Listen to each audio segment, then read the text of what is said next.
Hello and Assalamu alaikum. Welcome in our virtual training workshop of 21 days of effective communication. It's a sequence of positive psychology coaching series, and today is our 8th day of this training. Our today's topic is stop trying to score points. Now let's start with the name of Almighty Allah, the most gracious and the most merciful. In today's lecture, we are going to discuss how to stop scoring points or making someone else confess that they were in the wrong all along. Everyone in our society is trying to belie others in some way or other and always force others to admit their mistakes instead of admitting their own mistakes. Of course, this is a bad habit. Our today's training will help you to realize how it is bad to impose your opinion on others. In this lecture, we help you to abandon this bad habit with some valuable suggestions or advices along with some practices. You may ever heard the word point scoring on different TV talk shows or in public discussion. Have you ever wondered what it is and what it means? Point scoring is a winning of petty trumps over your rival. This petty trumps over your rival is not with any weapon, not with force, not with power or any strength, but with your speech. And this superiority of dialogue is usually dominated by stubbornness but not logic. It is called point scoring because just like in any typical game, when you hit a stroke on your rival player and try to make a score over him, then your rival hit back to make a score on you. In fact, we all have our own point of views, and it's gratifying when we know something, or rather think that we know something better than others. There is no issue in that. The problem arises when we force to impose our opinion on others, or we set out to prove the validity of our opinion just for the sake of scoring points or making someone else confess that they were in the wrong direction or state of mind. Sometimes we think ourselves most intellectual than anyone else, and then we're trying to impose our opinion on others. And during all this, our behavior and tone become very loud and harsh. This bad habit leads to the deterioration of society. So don't be too harsh on yourself if you ever spend hours trying to browbeat someone into accepting your perspective on an issue or situation. Always try to win your discussion with politeness and with logic. Do you remember that when our logic is weak or fails and we still think that we are the best, we forced our poor opponent to concede that we were right. Sometimes we even didn't care that much about the topic under discussion, and our keen concern was proving how much better we are than everyone else in the discussion. Never trying to convince anyone by your so-called intelligence. Sometimes when we are alone and think of ourselves, we embarrassed ourselves that what we have done so far. But at that time, we were so busy trying to convince everyone of our so-called intelligence that we missed out on the chance to build some good relationships.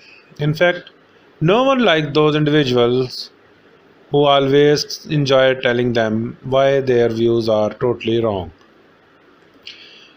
Now we discuss the effects of point scoring. The first effect of point scoring is that keeping score got you nowhere, other than feeling bad and deteriorating your relationships. Point scoring kind of mindset is very toxic as it causes nothing but harm you a lot. Think about your own life and your relationship. A confrontational approach doesn't lay the groundwork for a good social or romantic relationship, but it can drive your relationship crazy. The habit of point scoring causes division in humans. The other party thinks that you are considering them inferior. The result of this understanding causes a rift and a quarrel rises. which leads to a crack in the relationship. For instance, I have a good friend who is also my colleague, and I got along expectationally well. There were many things that I gave to him, and there were many things that he gave to me. The relationship between office colleagues is very complex. I knew he was doing things for me that I would never even realize. But if we started point scoring, then this relationship shattered and we become rivaling competitors, and healthy relationship or friendship is terminated. No doubt it's fun to have a debate every now and then, but frequent sparring is exhausting. We remember the old saying, sometimes it's more important to be happy than it is to be right. Although it's human nature that whenever we give something to others, we want a higher reward in return or even equally to it. Every time I gave my friend something like food, I would mentally record it and expect to get something of an equal value in return in my mind. I was giving way more than I was getting. This thought makes me worse when he fails to do so. And then, even once in a while, when they would come in and offer me some of their food, I felt even worse. How can they think that this is enough after all I have given them? If they thought they were giving me a sizable gift, then suddenly I felt obligated to pay them back to keep the balance in my favor.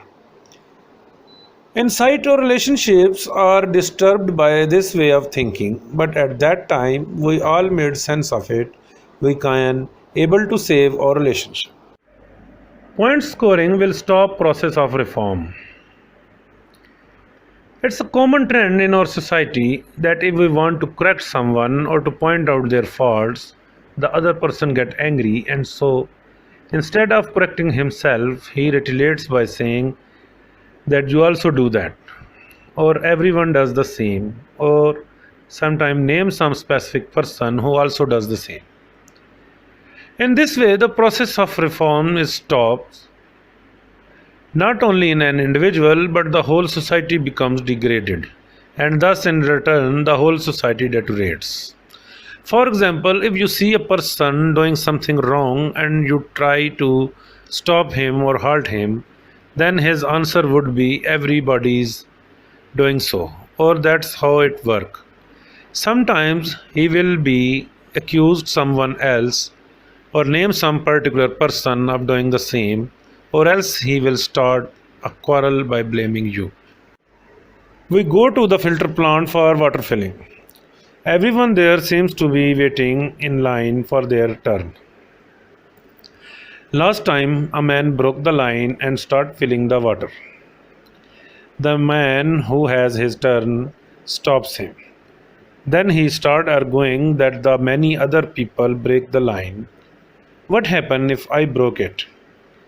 A mess was created there, and the security guard came and forced him out without water. Let it be clear enough in this training that we are not discussing about those instances where you actually need to change someone's mind. For instance, if your friend or family member or any relatives want to move to another city, whereas you think it's far better for both of you to remain in that city, and you have any valid reason behind your this claim, you would need to make an argument against that move. That's not bad, but it's a common sense. Be remember, if you want other people to like you and open up to you, it's unwise to impose your views on them for the sake of winning an argument.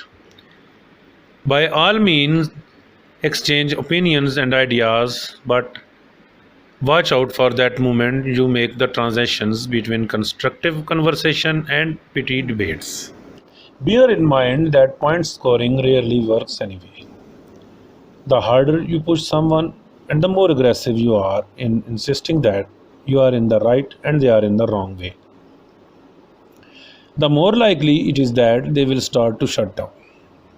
There is a sound neurological reason for this phenomenon.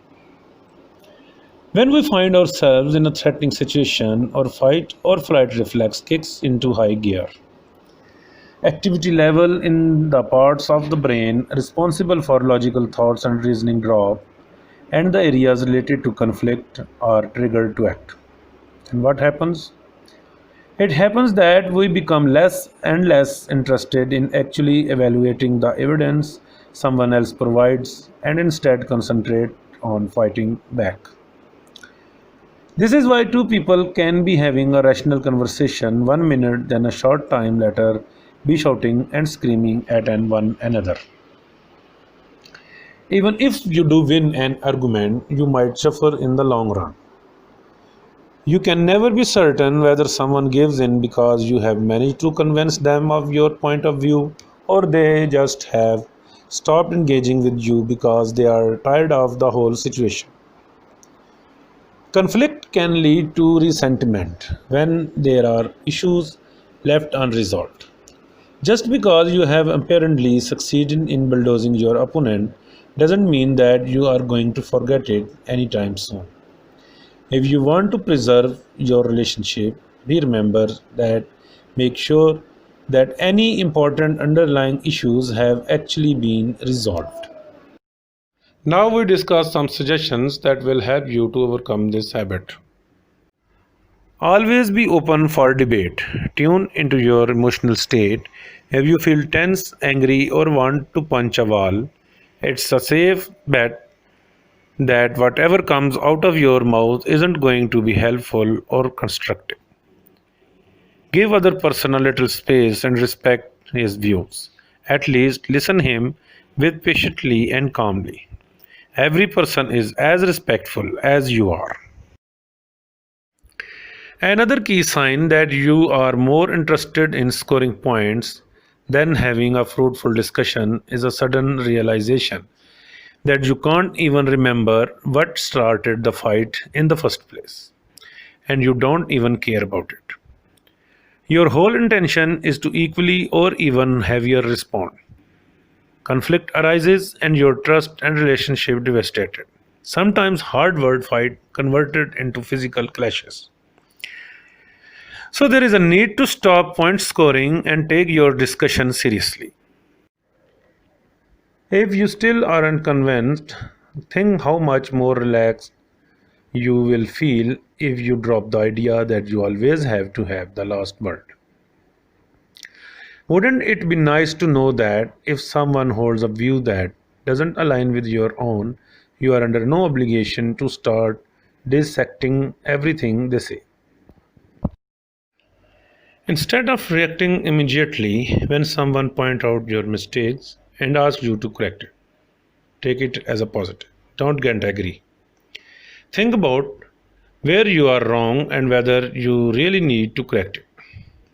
Self awareness is a great blessing. It ensures a person to think about what he is and how much he needs to improve.